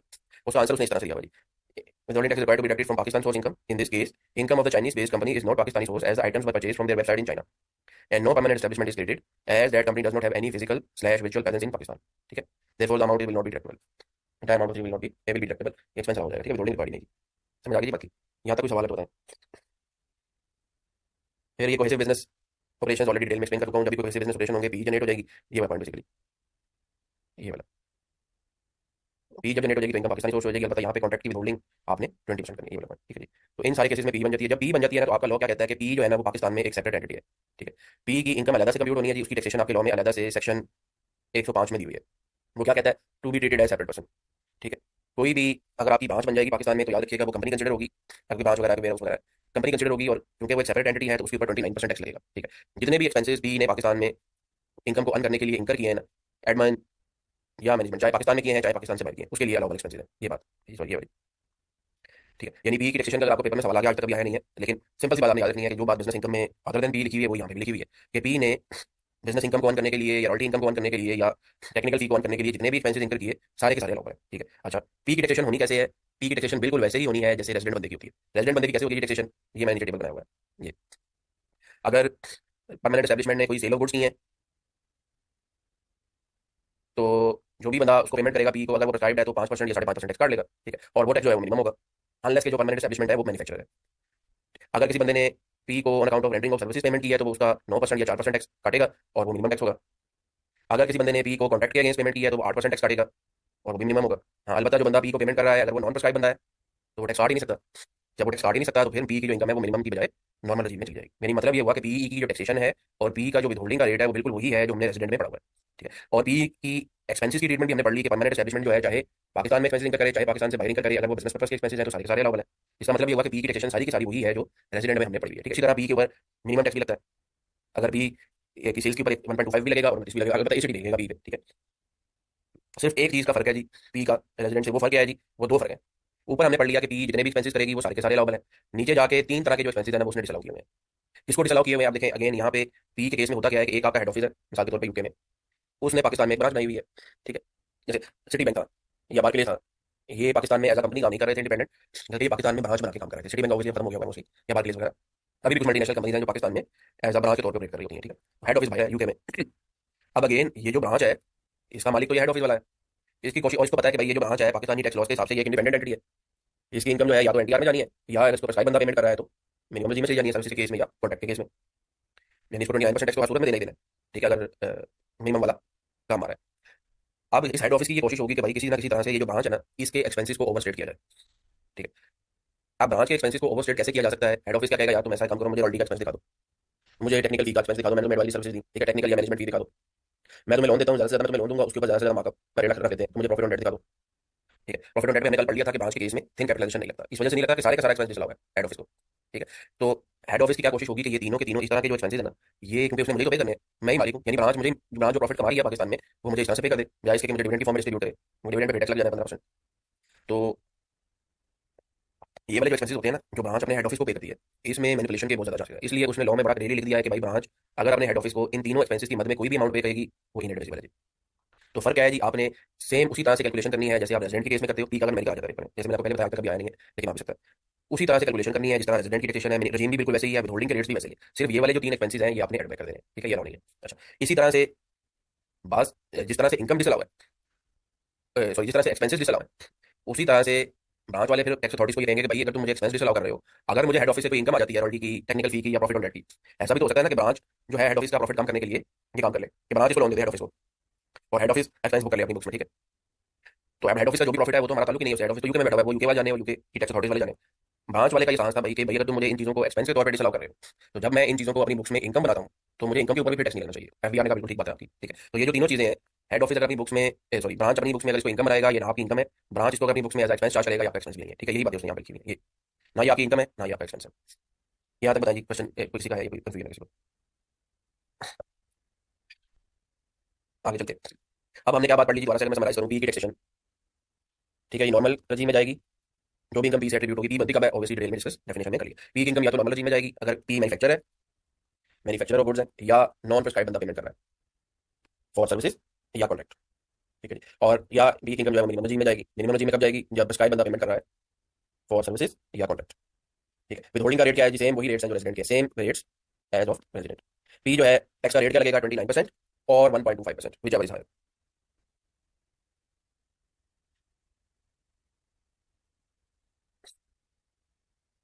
ठीक है जी। फिर हमने एक बात पढ़ी कि all expenses whether incurred inside Pakistan और outside Pakistan by P are allowed, ठीक है, except royalty, profit on debt and P. इसी तरह ये आपकी इनकम नहीं बनेगी। अब एक आखिरी बात की इसके अंदर हम डिस्कशन कर लेते हैं, ये भी एक बड़ा इंपॉर्टेंट पॉइंट है, और ये जो डिफरेंस है, तो जी जी स्मॉल कंपनी भी हो सकती है अगर उसकी टर्नओवर जो है वो, लेकिन स्मॉल कंपनी के केस में हमने क्या पढ़ा था जी कि स्मॉल कंपनी कौन सी हो सकती है जी, जो कंपनीज ऑर्डिनेंस 1984 या 2017 के तहत रजिस्टर्ड है, अगर वो जो ब्रांच है वो आपने एससीसीपी में कंपनीज एक्ट के तहत रजिस्टर करवाई हुई है, फिर वो संभाल सकती है, ठीक है। एसएमई का अगर आपने क्वेश्चन किया तो एसएमई, उमर हमने क्या पढ़ा हुआ जी, एसएमई कौन हो सकती है सिर्फ और सिर्फ, क्या एसएमई सर्विस प्रोवाइडर हो सकती है, नहीं हो सकती, ट्रेडर हो सकती है, एसएमई सिर्फ मैन्युफैक्चर हो सकती है, ठीक है, तो मैन्युफैक्चर के केस में होगा। अच्छा, अब एक आखिरी बात मैं बताने लगा था कि पी का एक हेड ऑफिस भी तो है ना यूके में। अब जब आपका हेड ऑफिस होता है ना, अब एक जो सिटी बैंक है यूके के अंदर, मेन हेड ऑफिस यूके के अंदर सिटी बैंक का, सिटी बैंक की पूरी दुनिया में ब्रांचेज है, उसकी पाकिस्तान में भी ब्रांच है, उसकी श्रीलंका में भी ब्रांच है, उसकी इंडिया में भी ब्रांच है, एशिया के पॉइंट से मैं बात करूँ। अब सिटी बैंक क्या करेगा, वो एडवर्टीजमेंट का खर्चा करेगा, एडवर्टीजमेंट एक्सपेंस, ठीक है। अब जब वो एडवर्टीजमेंट एक्सपेंस करेगा ना तो इस एक्सपेंस को एलोकेट कर देगा कि भाई इसमें से 10% जो है ना वो मेरी पाकिस्तानी ब्रांच को एलोकेट कर दो, 15% जो है ना वो इंडिया को एलोकेट कर दो, और 20% जो है ना वो श्रीलंका को एलोकेट कर दो। इस तरह से होता है कि ब्रांच जब आपकी होती है ना, आपकी इंटरनेशनल अगर प्रेजेंस है और आप ब्रांच के बिहाफ पे जब खर्चा करते हो ना, तो आप एक्सपेंस को करने के बाद एलोकेट कर देते हो। एलोकेट का मतलब इतना खर्चा जो है मैंने total advertisement expense for example 200 million लगाया, तो 200 मिलियन में से 10 मिलियन जो है या 20 मिलियन जो है वो पाकिस्तानी ब्रांच की बुक्स में एक्सपेंस चार्ज हो जाएगा, एंड सो इस तरह से बाकी सबकी बुक्स में चार्ज हो जाएगा। अब सवाल ये है जी कि जो एक्सपेंस हेड ऑफिस ने आपके बिहाफ पे किया और आपको एलोकेट कर दिया, क्या वो आपको पाकिस्तान में टैक्स के पॉइंट ऑफ व्यू से अलाउ होगा या नहीं होगा, ठीक है। वो टैक्स के पॉइंट ऑफ व्यू से अलाउ तो होगा क्योंकि ऑब्वियसली बिजनेस पर्पस का एक्सपेंस है, लेकिन वो आंखें बंद करके स्ट्रेट अवे अलाउ नहीं होगा, उसके लिए उसने एक फार्मूला दिया होगा जी। वो फार्मूला क्या है, लोअर ऑफ द फॉलोइंग, दो कैलकुलेशन आपको करनी पड़ेगी जी, जो उसने आपको एक्चुअल एक्सपेंस एलोकेट किया वो, या टर्नओवर के हिसाब से एक फार्मूला दिया हुआ है। वो फार्मूला क्या है जी, परमानेंट एस्टैब्लिशमेंट की टर्नओवर कितनी है पाकिस्तान में, डिवाइडेड बाय सिटी बैंक की टोटल टर्नओवर कितनी है, multiplied by head office expense, इन दोनों में से जो लोअर अमाउंट होगी ना वो आपके लिए अलाउबल एक्सपेंस है। ठीक है, ये आपको मुश्किल लग रही है ये, तो मैंने इसकी एग्जांपल दी हुई है कि the turnover of a P of a non resident for tax year 2025 is rupees 1 billion. ठीक है, total head office expenditure of the non resident for the year on global basis is 100 million and it's world wide turnover is 10 अरब। यानी उसकी पूरी दुनिया में city bank की sales है 10 अरब की। पाकिस्तान में जो उसने पी बनाई हुई है उसमें उसकी 1 अरब की सेल है, और उसने ग्लोबल बेसिस पे 100 मिलियन का एक्सपेंस कर दिया है, और उसमें से 15 मिलियन जो है ना वो पाकिस्तान में जो पी है उसको एलोकेट कर दिया। तो क्या ये 15 का 15 मिलियन आपको अलाउ होगा? वो कहता है पहले 15 मिलियन ले लो और फिर उसको कंपेयर कर लो किस तरह से जी। पाकिस्तान में टर्नओवर है 1 अरब की, वर्ल्ड वाइड टर्नओवर है 10 अरब की, मल्टीप्लाइड बाय 15, तो ये आपके पास आया जी, मल्टीप्लाई बाय 100, सॉरी, ये आपके पास आया जी 10 मिलियन। 15 और 10 विच एवर इज लोअर, तो आपको 10 मिलियन का एक्सपेंस मिलेगा, सारे का सारा 15 मिलियन का नहीं मिलेगा। ठीक है जी, ये है जी सारी की सारी पी की टैक्सेशन। यानी हेड ऑफिस का जो एक्सपेंस है वो कैसे मिलेगा जी? लोअर ऑफ एक्चुअल एलोकेटेड और प्रोपोर्शनेट टू टर्नओवर। इसमें कुछ सवाल है किसी का? बताएं जी। तो पी की टैक्सेशन हमने डिटेल में डिस्कस कर ली, पी की डेफिनेशन वगैरह बड़ी इंपॉर्टेंट है, पढ़ ली। थीम कैपिटलाइजेशन पढ़ लिया। अब मैं समरी की तरफ आ रहा हूँ जी, 5 मिनट की तरफ लगा लेते हैं कि क्योंकि इसको मैंने आपको ऑलरेडी डिटेल में पढ़ा दिया हुआ है। ठीक है, अगर आप रॉयल्टी से स्टार्ट कर रहा हूँ, अगर आपकी रॉयल्टी इनकम है, आपकी टेक्निकल फी है, आपका प्रॉफिट ऑन डेट है, तो वो कहता है जी, वही रूल है जी, इनकम का पाकिस्तानी सोर्स होगी पेड बाय द रेजिडेंट या borne by P of the non resident, तीनों में सेम ही प्रिंसिपल है। अच्छा, जब भी रॉयल्टी, टेक्निकल फी या प्रॉफिट ऑन डेट या कंस्ट्रक्शन, कंस्ट्रक्शन भी साथ इसमें ऐड कर लेते हैं, ये चारों इनकम आएंगी क्वेश्चन के अंदर। आपने देखना है कि नॉन रेजिडेंट की पाकिस्तान में पी बन रही है या नहीं बन रही, यानी वो इंडिपेंडेंट कैपेसिटी में वो इनकम अर्न कर रहा है या उसकी कोई पी बन रही है। अगर तो कोई पी नहीं बन रही, कंस्ट्रक्शन के केस में 8% आप टैक्स करेंगे, 7% टैक्स काटेंगे नॉन रेजिडेंट का, जो कि मिनिमम है। ठीक है जी, अगर पी बन रही है, प्रेस्क्राइब बंदा पेमेंट करेगा तो एमटीआर है, नॉन प्रेस्क्राइब करेगा तो एनटीआर है। ठीक है, पी के केस में कंस्ट्रक्शन पे जो रेट है वो 8% है। ये आप थोड़ा सा पहले याद रखिएगा कि नॉन रेजिडेंट को अगर आप इंडिविजुअल कैपेसिटी में कंस्ट्रक्शन के अगेंस्ट पेमेंट कर रहे हैं तो लॉ में जो रेट है ना होल्डिंग का, वो नॉन रेजिडेंट का वो 7% है, जो कि मिनिमम है। लेकिन अगर उसकी कोई पी बन जाती है तो पी के केस में रेजिडेंट वाला रेट लगना है, रेजिडेंट का रेट कॉन्ट्रैक्ट के केस में 7.5 या 8 है, फिर 8% लगेगा। ठीक है, अच्छा, रॉयल्टी के केस अगर आप पेमेंट कर रहे हो, उसकी कोई पी नहीं है, पाकिस्तान में 15% टैक्स है, जो कि फुल एंड फाइनल है। टेक्निकल फी के केस में पेमेंट कर रहे हो, उसकी कोई पी नहीं है, 15% रेट है, जो फुल एंड फाइनल है, 15 ही लोडिंग होगी। लेकिन अगर उसकी कोई पी बन जाती है तो लॉ कहता है कि इनकम रॉयल्टी वाली और टेक्निकल फी वाली नॉर्मल रजीम में जाएगी। जब नॉर्मल रजीम में जाएगी तो आपने इनकम माइनस एक्सपेंडिचर करना है, और इनकम माइनस एक्सपेंडिचर करते हुए यहाँ पे एक उसने रिस्ट्रिक्शन लगा दिया, एक रूल है जिसमें उसने लिखा हुआ है कि जो जो एक्सपेंसेस आपने पाकिस्तान से बाहर इनकर किए हैं एज अ पी उस रॉयल्टी इनकम को earn करने के लिए, वो एक्सपेंसेस आपको मैक्सिमम 10% तक लाओगे रॉयल्टी के। यानी मतलब ये हुआ कि ये रॉयल्टी इनकम है, आपने देखना है नॉन रेजिडेंट की कोई भी नहीं है या पी है। अगर कोई भी नहीं है, 15% टैक्स है जी, जो कि सेपरेट ब्लॉक में चला जाएगा। ठीक है, अगर पी है तो इनकम एनडीआर में चली जाएगी। कैसे जाएगी जी? Revenue minus expenses. एक्सपेंसेस की उसने आगे बात की कि जो एक्सपेंसेस इनसाइड पाकिस्तान है ऑल अलाउड है, जो आउटसाइड पाकिस्तान है ना वो up to 10% of the royalty amount. समझ आ गई बात की? अगर क्वेश्चन साइलेंट है, क्वेश्चन में कुछ नहीं बताया हुआ, आपने हमेशा नॉन रेजिडेंट की जो भी इनकम है उसके बारे में अज्यूम करना है कि वो अदर देन पी, यानी उसकी कोई पी नहीं है आपके सामने। अगर कोई पी होगी तो उसने आपको इन्फॉर्मेशन दी होगी क्वेश्चन के अंदर, अगर नहीं बताया हुआ यही अज्यूम करना है कि उसकी कोई पी नहीं है, अदर देन पी की टैक्सेशन लगानी है। ठीक है, सेम यही ट्रीटमेंट रॉयल्टी का है, फर्क सिर्फ इतना है कि रॉयल्टी के केस में उसने आपको ऑप्शन दे दिया है, ये पी के केस में उसने आपको ऑप्शन दे दिया, या तो अपनी इनकम एनडीआर में ले जाओ या सेपरेट ब्लॉक में ले आओ 15% पे। रॉयल्टी के केस में ऑप्शन नहीं है, रॉयल्टी के केस में अगर आपकी कोई पी है इनकम हर सूरत में एनडीआर में जानी है। टेक्निकल फी के केस में अगर आपकी पी बन जाती है तो आपके पास ऑप्शन अवेलेबल है, आप अपनी इनकम को एनडीआर में ले आओ बिल्कुल उसी पैटर्न पे जिस तरह रॉयल्टी में किया, या 15% पे सेपरेट ब्लॉक में ले जाओ, जो आपको बेनिफिशियल लगे वो आप ले लो। ठीक है जी, प्रॉफिट ऑन डेट में आपको ऑलरेडी डिटेल में पढ़ा चुका हूँ जी। Fee for offshore digital services, ये अब इसी की हम बात कर लें, तो चाहे आपकी पी है पाकिस्तान में चाहे नहीं है, इसमें सेम वही प्रिंसिपल है जी, रेजिडेंट बंदे ने पेमेंट की है अगर, या बॉन्ड बाय पी अगर नॉन रेजिडेंट है 10% पे ये फुल एंड फाइनल है। अब इसके अंदर जो इंपॉर्टेंट पॉइंट है ना वो ये है कि ये फी फॉर ऑफशोर डिजिटल सर्विसेज होती क्या है? देखें, ये बेसिकली फ्रीलांसिंग है। जिस तरह से आप यहाँ पे बैठ के ऑनलाइन सर्विसेज देते हो ना बाहर के लोगों को, अकाउंटिंग की, प्रोग्रामिंग की, या और इस तरह की कॉल सेंटर्स की, डेटा एंट्री वगैरह की, इस तरह से रिवर्स भी तो हो सकता है ना कि यूके का एक इंडिविजुअल है, वो पाकिस्तान में बैठ के, वो यूके में बैठ के पाकिस्तान की कोई कंपनी है उसके लिए प्रोग्रामिंग कर रहा है, तो उसके लिए ऑनलाइन वेबसाइट की मेंटेनेंस कर रहा है, उसको ऑनलाइन बैठ के आईटी या आईटी एनेबल की सर्विस दे रहा है। या ये जितनी भी बैंकिंग की सर्विस होती है ना, क्रेडिट कार्ड की पेमेंट करनी है, इंटरनेशनल इंटरनेशनल गेटवे के थ्रू होती है। ठीक है, या आपने बाहर किसी को फी वगैरह पे करनी है या ऑनलाइन शॉपिंग करनी है, उसमें भी बाहर के जो गेटवेज होते हैं ना उनको इन्वॉल्व करना पड़ता है। तो ये वाली जो पेमेंट होगी ना, ये फी फॉर ऑफशोर डिजिटल में जाएगी। ये आप यहाँ से बाहर बैंक के थ्रू पे करोगे, नॉर्मली लोग क्रेडिट कार्ड के थ्रू, डेबिट कार्ड के थ्रू पे करते हैं। ठीक है, तो उसमें वही कह रहा है कि भाई जब भी आप पे करोगे, अगर तो जो पेमेंट हुई है वो रेजिडेंट बंदा कर रहा है या नॉन रेजिडेंट की कोई पी है जो पाकिस्तान में बियर कर रही है, तो वो 10% टैक्स काटेगी, नॉन रेजिडेंट का वो फुल एंड फाइनल है। डिविडेंड ऑलरेडी पढ़ चुके हैं, 15% फुल एंड फाइनल है। इंश्योरेंस या री इंश्योरेंस प्रीमियम के अगेंस्ट अगर आप बाहर पेमेंट कर रहे हैं 15% टैक्स, 5% टैक्स आपने काटा है, जो फाइनल नहीं है बल्कि मिनिमम। फॉरेन प्रोड्यूस कमर्शियल या एडवर्टाइजमेंट के अगेंस्ट अगर आप पेमेंट कर रहे हो 20% टैक्स है, जो कि फाइनल है। कोई भी बंदा जो पाकिस्तान से बाहर बैठ के ऑनलाइन चैनल चला रहा है तो आपने 10% टैक्स उसका काटना है, जो मिनिमम है। Shipping and air transport income के अगेंस्ट भी, शिपिंग पे 8% इनकम है, किसी का मैरी जहाज है, किसी नॉन रेजिडेंट का, या किसी नॉन रेजिडेंट का हवाई जहाज है, आपने 3% टैक्स काटना है, जो कि फुल एंड फाइनल है। ठीक है जी, पी बातें मैं आपको ऑलरेडी करा चुका हूँ जी। क्वेश्चन मैंने आपको जैसे दिखाया कि पिछले पेपर में आप देख लें, अगर सिनेरियो पे सवाल आएगा तो दो दो तीन तीन नंबर करके वो 8-10 नंबर बना देता है। थिन कैपिटलाइजेशन का अगर मेडिकल आ गया तो वो 15 नंबर का आएगा, और थिन कैपिटलाइजेशन का अगर या पी का सिनेरियो बेस्ड क्वेश्चन आ गया तो 5 नंबर का आएगा। ठीक है, ये सिलेबस अब आपका कंप्लीट हो गया जी। किसी का कोई सवाल है तो बताएं। प्रैक्टिस किस तरह से करनी है, कौन कौन से एरियाज इंपॉर्टेंट है, मैं ऑलरेडी आपको बहुत डिटेल में एक्सप्लेन कर चुका हूँ, इसलिए दोबारा से फायदा नहीं एक्सप्लेन करना, बारह मैं बता चुका हूँ। किसी का किसी भी पॉइंट से रिलेटेड कोई सवाल है तो बताएं जी। पार्ट 1 एंड 2 क्या चीज़ है जी? अगर आपने 2 दफा सवाल कर लिए हैं जितने भी हैं तो इंशाल्लाह आपका पेपर जो है बड़ी आसानी से पास हो जाएगा। अगर नहीं भी उसके बावजूद नहीं पास होता तो फिर तो ऑब्वियसली ज़्यादातर स्टूडेंट्स का कंसेप्ट का इशू होता है, प्रॉपर तरीके से उन्हें कंसेप्ट समझा नहीं होता, क्वेश्चन की प्रैक्टिस की तरफ चले जाते हैं, लेकिन जनरली यही ट्रेंड है जी कि पेपर पास हो जाता है। ठीक है। हाँ, कंपेंडियम मैंने आपको बता दिया था कौन सा आपने यूज़ करना है, उसको मिनिमम यूज़ कीजिएगा। जितनी कैपेबिलिटी मेरे अंदर थी, ये सलाहियत अल्लाह ने मुझे दी थी, उसके पॉइंट ऑफ व्यू से मैंने आपको जो पॉसिबल हो सकता था इतना मैक्सिमम पेपर के पॉइंट ऑफ व्यू से या प्रैक्टिकल पॉइंट ऑफ व्यू से हो सकता था मैंने आपको बता दिया। ठीक है। बाकी अब आप सब लोगों ने अपनी अपनी खुद से प्रैक्टिस करनी है, और इंशाल्लाह अगर आप जो चीज़ें आपको कराई हुई हैं वो अगर आप अच्छी तरह से प्रैक्टिस कर लेंगे तो पेपर तो बड़ा आसानी से आपका पास हो जाएगा। ठीक है। उसके बावजूद भी अगर पास नहीं होता तो हो सकता है उसमें कोई अल्लाह की हिकमत हो, उस पर जो है वो डिसार्ट होने की जरूरत नहीं है। अल्लाह पे तवक्कल करें और दोबारा से मेहनत करें, उससे नहीं तो रिटर्न में पास हो जाएगा। ठीक है। बाज़ दफ़ा कोई आजमाइश वगैरह भी होती है अल्लाह की, तो बाज़ दफ़ा कुछ स्टूडेंट ऐसे होते हैं जिन्होंने बहुत अच्छी तरह से मेहनत की होती है, प्रॉपर तरीके से पढ़ा होता है, लेकिन पेपर पास नहीं होता, तो उसमें फिर आपको डिसार्ट होने की जरूरत नहीं है। ठीक है। तवक्कल इसी को कहते हैं ना, कि आपने आपका काम क्या है जी, आपका काम है कि अपने एंड से पूरी एफर्ट करना। ठीक है। अगर आपने अपने एंड से पूरी एफर्ट नहीं की फिर तो आप ही गिल्टी हैं, लेकिन अगर आपने अपने एंड से पूरी एफर्ट कर ली, आपने दिन रात एक किया, प्रॉपर तरीके से 2 दफा आपने क्वेश्चन की प्रैक्टिस कर ली, सारे चैप्टर अच्छी तरह से पढ़ लिए हैं, और अपना पूरा टाइम जितना मैक्सिमम आप अल्लाह ने आपको सलाह दी थी आपने लगा दी, उसके बावजूद भी अगर आपका पेपर पास नहीं हो रहा कोई भी, तो फिर उसमें अल्लाह की कोई ना कोई हिकमत है, उसी को तवक्कल कहते हैं। फिर आपने अल्लाह पे तवक्कल करना है, सब्र करना है, दोबारा से कोशिश करनी है। जब आप दोबारा से कोशिश करेंगे तो इंशाल्लाह अगले अटेम्प्ट में पास हो जाएगा। ऐसा हो नहीं सकता कि अगर आपने अपनी पूरी एफर्ट की है और उसके बावजूद भी पेपर या किसी भी लाइफ में किसी भी प्रोजेक्ट में जो भी आप लाइफ में करना चाह रहे हैं उसमें बाज़ दफा डिले हो जाता है और आपको समझ नहीं आ रही होती, लेकिन उसी को तवक्कल कहते हैं। आपने डिसाइड नहीं होना, ये सबसे मेन चीज़ है, चाहे आप फेल भी हो जाए किसी भी चीज़ में, एफर्ट अपनी करते रहना है, अपनी तरफ से पूरी कोशिश करते रहना। ठीक है। तो इंशाल्लाह ये लाज़मी बात है, ये अल्लाह का प्रिंसिपल है कि वो रास्ता आपको दे देगा कहीं ना कहीं से, प्रोवाइडेड कि आपने अपने एंड से मेहनत की है, चाहे वो थोड़ी लेट मिल जाए लेकिन मिल जाएगा कहीं ना कहीं से। तो इसी एडवाइस पे मेरे ख्याल में हम इसको कंक्लूड करते हैं जी सेशन को। कंपेंडियम का मैंने तरीका आपको बता दिया था कि कैसे यूज़ करना है। अब मैं दोबारा से लोगों में क्या बताऊँ, जितनी भी चीज़ें कंपेंडियम के ऊपर मैंने बल्कि पूरा अलग से आईकैप की वेबसाइट से उसको डाउनलोड करके मैं आपको ये भी बता दिया था कि किस किस एरिया को आपने अच्छी तरह से देखना है। वो लेक्चर आप सुने ना वो वाला। ठीक है जी। अल्लाह हाफिज़ एंड ऑल द बेस्ट।